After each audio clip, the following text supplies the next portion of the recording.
नमस्कार दोस्तों, आप सभी का स्वागत है आपके अपने चैनल मिस्ट्रीज ट्यूब पर। आज की कहानी शुरू करने से पहले मैं आप सभी का धन्यवाद करना चाहता हूं, क्योंकि आप सबकी सहायता से अब हमारा मिस्ट्रीज ट्यूब परिवार 1000 सदस्यों का हो गया है और चैनल पर व्यूज भी पहले से कई ज्यादा आने लगे हैं। आशा है आप लोग ऐसे ही चैनल को आगे बढ़ाने में हमारी मदद करेंगे और मैं आपके लिए अच्छी से अच्छी कहानियां लाने का प्रयास करता रहूंगा। तो दोस्तों शुरू करते हैं अपनी आज की वीडियो को। आज की कहानी भी सत्य घटना पर आधारित है, पर मेरे पास इस कहानी का कोई प्रमाण नहीं है। यह कहानी मुझे मेरे एक करीबी मित्र ने बताई थी और यकीन मानिए, जब वह यह कहानी बता रहा था तो उसके हाथ पैर डर से कांपने लगे थे, जैसे उसके सामने सच में वह भयानक दृश्य आ गया हो। मैं इस कहानी को आप लोगों को वैसा ही बताता हूँ जैसे मेरे मित्र ने बताई थी, बस कहानी में सभी लोगों के नाम और स्थान बदल दिए गए हैं। वाराणसी में एक बाहुबली नेता बीरेंद्र सिंह की हवेली है। हवेली क्या, उसे आप छोटा मोटा किला ही समझिए।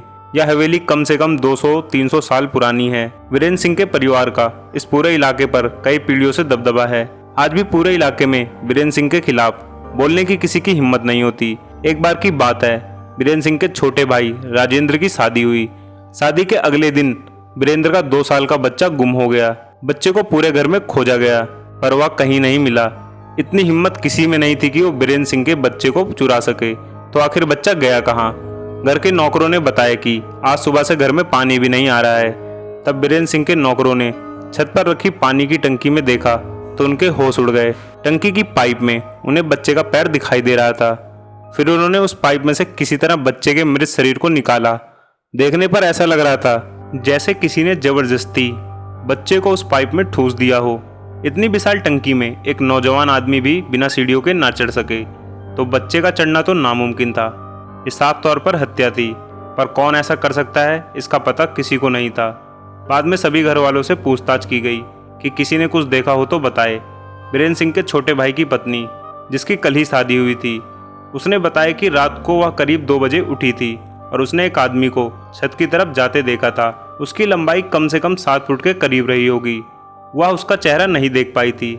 हैरानी की बात यह थी कि पूरे हवेली तो क्या, गाँव में भी इतना लंबा आदमी नहीं था। इसके बाद हवेली में ऐसी खौफनाक घटनाएं होना आम बात हो गई थी। एक रात हवेली में किसी चीज के गिरने की जोरदार आवाज आती है।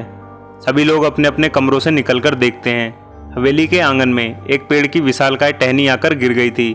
टहनी इतनी बड़ी थी कि 20 लोग मिलकर भी उस टहनी को ना उठा पाए। और उस रात ना कोई आंधी आई थी ना तूफान। पूरा परिवार सारी रात डर और दहशत में सो न सका।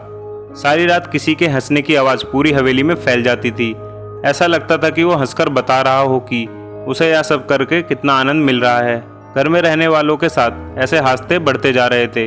वह सोते तो अपने बिस्तर पर थे, पर सुबह आंख खुलने पर कभी वह घर की छत पर तो कभी हवेली के बगीचे में पड़े मिलते।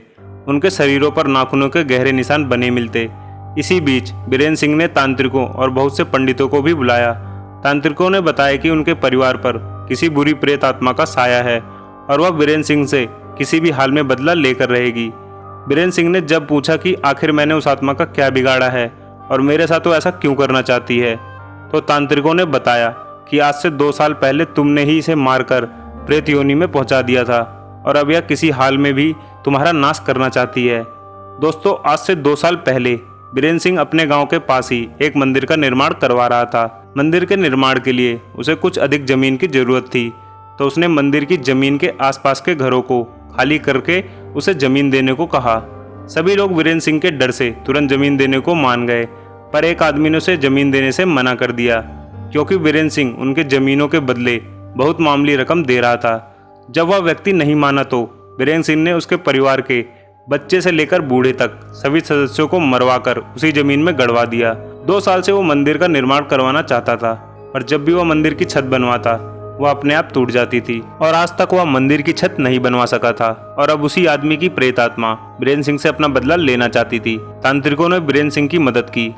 उन्होंने अपने मंत्र शक्ति से बीरेंद्र सिंह के पूरे परिवार को सुरक्षित कर दिया, जिससे वह आत्मा इनका कुछ बिगाड़ नहीं सकती थी। इसी के कुछ महीने बाद बीरेंद्र सिंह की मौसी की लड़की उनसे मिलने आई थी। वो लोग बगीचे में अपनी अपनी कुर्सियों पर बैठकर बात कर रहे थे कि अचानक मौसी की लड़की की कुर्सी अपने आप पीछे की ओर खिसकने लगी और वो जाकर एक पेड़ से टकरा गई। उस लड़की का शरीर हवा में उछला और पेड़ से जाकर चिपक गया। उसके दोनों हाथ पीछे की तरफ खिंच गए। देखने पर ऐसा लगता था कि किसी ने उसके पूरे शरीर को धनुष की तरह तान दिया हो। उसके पूरे शरीर से चट चट करके हड्डियों के टूटने की आवाजें आने लगी और फिर उसका शरीर जमीन पर गिर पड़ा। उस लड़की की तुरंत मौत हो गई। यह सब इतना जल्दी हुआ कि कोई कुछ न कर सका।